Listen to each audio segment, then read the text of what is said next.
नमस्कार दोस्तों, एक बार फिर स्वागत है आप सभी लोगों का कण्वा नगरी लाइव और मेरा फेसबुक पेज जनता की आवाज़ में। और बहुत ही दुखद खबर है। और दोस्तों पिछले 18 दिसंबर में गाज़ियाबाद में एक एक्सीडेंट हुआ था। और एक्सीडेंट जो है हनुमंती के गांव सैलानी के वहाँ दो युवक जो बाहर जो दिल्ली जॉब करते थे वो अपने गांव आ रहे थे और गांव आते वक्त उनका एक्सीडेंट हुआ था। और दोनों भाई थे, एक घर के दो बच्चे थे और उस एक्सीडेंट में दोनों भाइयों की मृत्यु हो गई। तो दुखों का पहाड़ पूरे घर पर गुजरा। और मैं उस समय दिसंबर में वहाँ गया था गांव और मैंने देखा था उस समय वो जो सिचुएशन मैंने देखी थी, वो जो दो चिताएँ जल रही थी। मैं वहाँ गया था किसी और काम से, लेकिन जब मुझे बताया गया तो मैंने दूर से वो जो चिता जलती हुई देखी तो मेरी भी हिम्मत नहीं हुई कि मैं वहाँ आगे जाके माँ बाप से या किसी परिवार के किसी भी सदस्य से बात करूँ। जब दो चिता एक ही परिवार के दो युवकों की जल रही थी वहाँ पर, तो बहुत ही दुखद खबर थी। अभी भी उनके पिताजी हमारे साथ हैं और अभी तक उनको न्याय नहीं मिला। और ख़ासकर जो हमारी उत्तराखंड सरकार है वो आंख और कान बंद करके बैठी हुई हैं। वहाँ की जो विधायक है रेणु बेस जी वहाँ जरूर थी, सांत्वना जरूर दी थी, लेकिन उन्होंने ऐसा कुछ उनको सहयोग नहीं किया कि जिससे वो आगे अपनी बात को रख पाए। हमारे साथ उनके जो दो युवक हैं जिनकी एक्सीडेंट में मृत्यु हुई थी, उनके पिताजी हमारे साथ हैं। पूरी जानकारी उनसे ही लेंगे। सर, क्या शुभ नाम हुआ आपका? मेरा नाम रामचंद्र सिंह रावत।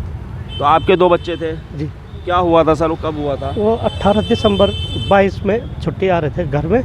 18 दिसंबर 2022 में 2022 रविवार का दिन। कहाँ करते थे जॉब सर? वो सैमसंग कंपनी में था एक, और एक उसमें था कुकजे कंपनी में, प्राइवेट सेक्टर में। हाँ, एक सैमसंग कंपनी में थे, भारत इंडिया लिमिटेड। तो घर का सहारा वो दोनों थे? वो दोनों बच्चे संभाल रहे थे। फिर क्या हो गया था? तब वो घर आ रहे थे छुट्टी, तब हाईवे पर और बच्चों के साथ आ रहे थे। 5 थे ये, दो एक पे थे, दो एक पे थे, सिंगल एक पे था। 5 जने आ रहे थे। तो इन्होंने गाड़ी साइड की, उनको इंतज़ार में पानी उन्हें पिया साइड में गाड़ी करके। तब उनको फ़ोन पे बात पे कहाँ पहुँचे क्या पहुँचे, आगे पीछे हो रहे थे। तब वहाँ पे आगे पीछे उनकी इंतज़ार करके खड़ी कर रखी थी इन्होंने गाड़ी। वहाँ से वो भेज रखा और आई वहाँ गुड़गांव की है। तो उसने वो गुड़गांव की कार ने उसने जैसे वो छोटा बच्चा बैठ रहा था उसके ऊपर चढ़ा दी गाड़ी सारी।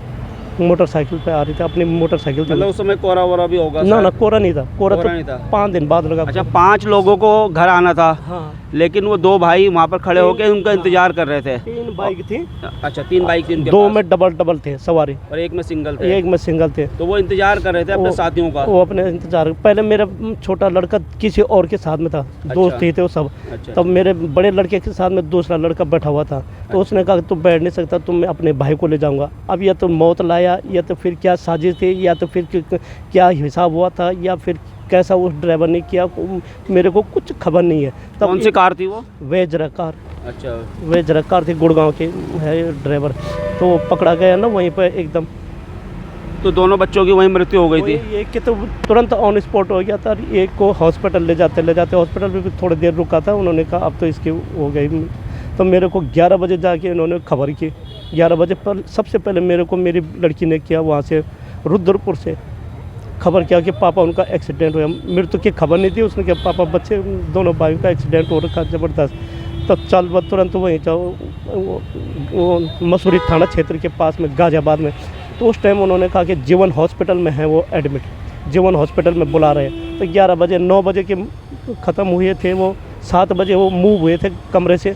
और 11 बजे मेरे को सूचना मिला। 9 बजे उसमें एफ.आई.आर. दर्ज में जो उनकी पोस्टमार्टम रिपोर्ट है, 9 बजे उनकी मृत्यु हो चुकी थी।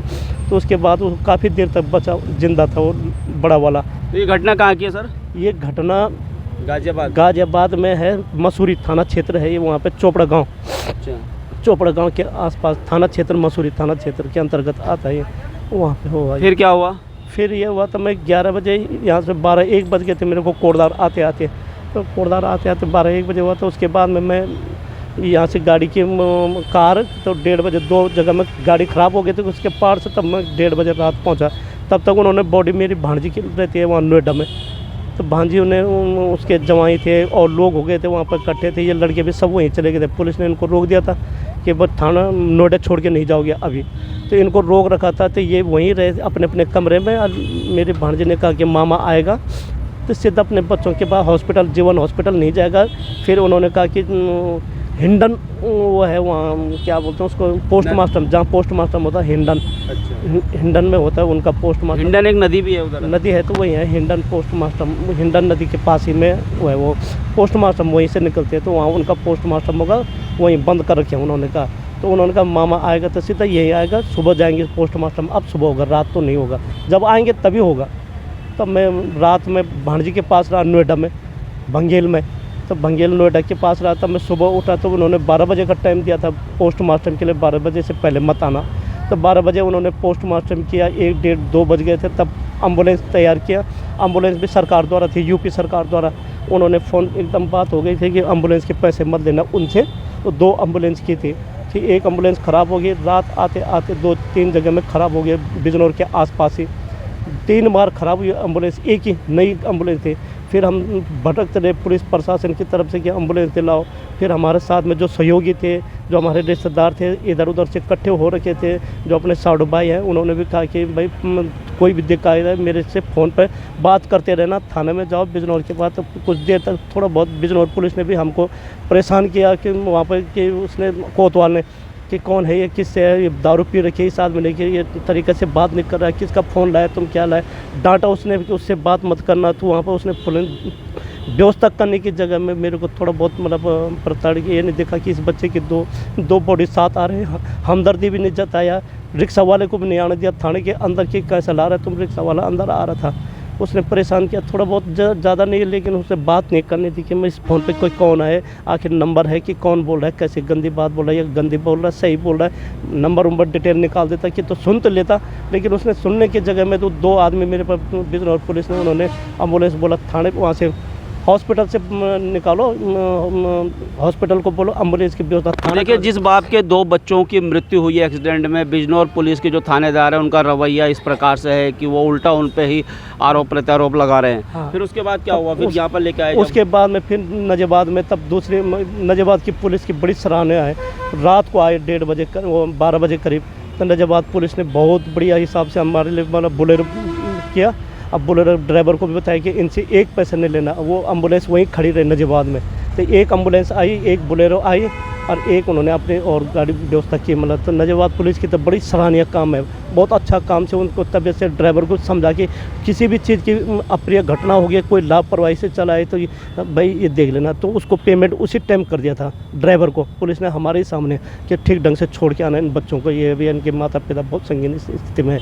फिर यहाँ आके तब हम 2 गड्ढे में रुके थोड़ी देर, 2 गड्ढे में चाय पानी, फिर रात 1:30 बज गए थे। तब 1:30 बजे हम हनुमंती पंचायत भवन में, वहाँ पर गाँव वालों ने व्यवस्था कर रही थी, घर कहाँ ले जाना, दूर है, गाड़ी का साधन नहीं है, तो वहाँ पंचायत भवन में व्यवस्था की। वहाँ पर लकड़ी उकड़ी आग सेकने के लिए वहाँ चाय पानी बनाए, रात वहीं स्टॉप रहा, सुबह हमने दाह संस्कार किया। तो अभी आपकी क्या मांग है? अभी हमारी ये मांग है, थोड़ा बहुत वहाँ पर विधायक जी रेणु बिष्ट भी आई थी, विधायक जी ने वहाँ पर भी थोड़ा देखा, ऑन ग्राउंड वहाँ पर जायज़ा लिया वो सब चीज़ का कि कितने आदमी कैसा हुआ, क्या हुआ, सब देखा उन्होंने। अब पता नहीं क्या बोला, मेरे से तो कोई और बात भी नहीं, थोड़ा ऐसे बोला था कि तुम्हारी आजीविका के लिए कहीं उससे व्यवस्था कराएंगे प्रांतीय उसमें विभाग में या एम्स में हॉस्पिटल में या कहीं और जगह आपको मतलब उसमें रखेंगे। मैंने कहा उसमें एज भी तो नहीं है, कुछ शासन से ऐसी भी है जो बिना शर्त, हमारी शर्तें नहीं, शर्त हम पूरा नहीं कर पाएंगे तो कैसे हो जाएगा कुछ सरकार की। अब रखेंगे नहीं रखेंगे क्या है, उसके बाद में कुछ बात नहीं हुई।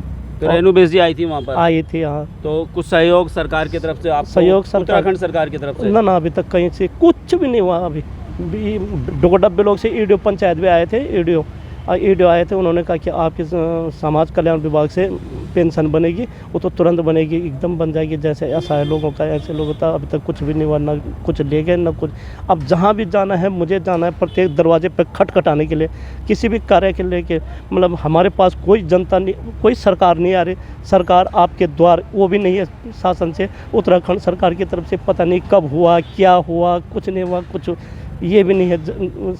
जबकि ये समाचार सब जगह उस दिन हो गए थे कि वहाँ के मैं तो उत्तराखंड सरकार का किस प्रकार का रवैया है, एक बाप के 2 जवान बेटे, 2 शादी हो गई थी सर उनकी ना, उनकी शादी। तो देखिए, दोनों युवक जिनकी शादी भी नहीं हुई थी और कहीं ना कहीं एक बाप के वो दोनों सहारा थे, उत्तराखंड सरकार का इस प्रकार का उदासीन रवैया है कि न तो मुख्यमंत्री वहाँ पर मिलने आए, न वहाँ की विधायिका जरूर वहाँ पर मिलने आई थी, लेकिन उन्होंने उस प्रकार से सहयोग नहीं किया जिस प्रकार के सहयोग की उम्मीद इनको थी या उनको ज़रूरी था, क्योंकि वही दो आपके कमाने वाले थे सर। वही थे हमारे। आप क्या करते हैं? मैं तो कुछ नहीं करता हूँ, खेती बाड़ी मैं थोड़ी ना थोड़ा माँ की आर्मी की पेंशन थी, पिताजी उसमें थे, क्या बोलते हैं उसको, रिजर्विस्ट में। अच्छा। रिजर्व पोस्ट की तो उस जमाने की पेंशन वैसी थी, मतलब तो उसमें माँ को पेंशन मिलती है। माँ की सिवा अभी कौन है परिवार में? परिवार में माँ है, मैं हूँ, मेरी बीबी है और लड़की की शादी हो गई, दुगड्डे में। और जब वो जो एक्सीडेंट हुआ था तो वो क्लेम हुआ कुछ? उस एक्सीडेंट का क्लेम कुछ नहीं हुआ।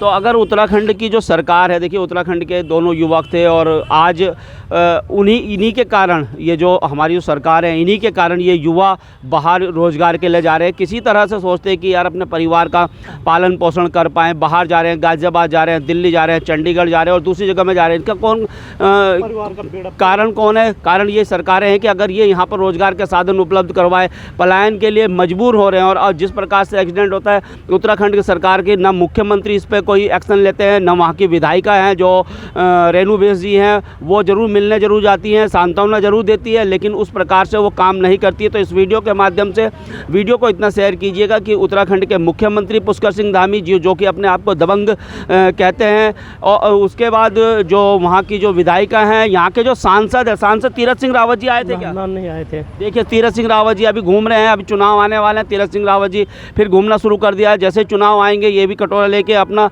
लोगों के घर घर चलेंगे, लेकिन उसके बाद ये सब नदारद हो जाएंगे जैसे गधे के सिर से सिंग गायब हो जाते हैं। और बस इनका काम यही है कि देहरादून और दिल्ली में अपने घर बनाना है। इनके बच्चे तो यहाँ पढ़ नहीं रहे हैं, सब अब्रॉड पढ़ रहे हैं, कोई विदेश पढ़ रहा है, कोई बेंगलोर, दिल्ली, दूसरे मेट्रो सिटीज़ में पढ़ रहे हैं। इन्हें क्या किसी की पीड़ा। और एक बाप आज अपने दोनों बच्चों के न्याय के लिए दर दर भटक रहे हैं। देखिए किस प्रकार से भाई साहब रो रहे हैं। और हमारे पास आया, मैंने कहा यार चलो इनकी जो समस्या है इनको आगे तक पहुँचाना। इससे पहले भी मैं इनके गाँव गया था और दो बच्चे जिसके एक साथ, देखिए क्या गुजर रही होगी, उस माँ पे क्या गुजर रही होगी। और एक बूढ़ी दादी भी हैं। माँ मम्मी है, मेरी मम्मी है, मतलब दादी है उनकी, और माँ है। दीदी की तो शादी हो गई, मतलब एक लड़की थी, लड़की की शादी मैंने दुगड्डे में करवाई, गोदी गांव के जमना में। अच्छा। तो वहाँ पे करवाई मैंने, तो उसके बाद में तब अभी एक्सीडेंटल कोई क्लेम नहीं हुआ है? कुछ नहीं हुआ वहाँ पे। तो देखिए एक्सीडेंटल क्लेम भी नहीं हुआ तो किस प्रकार से ये आगे गुजर बसर करेंगे। दोस्तों वीडियो को शेयर कीजिएगा और इन भाई साहब की जो है आवाज़ को बहुत दूर तक पहुंचानी है आपको। धन्यवाद। जय हिंद, जय भारत, जय उत्तराखंड।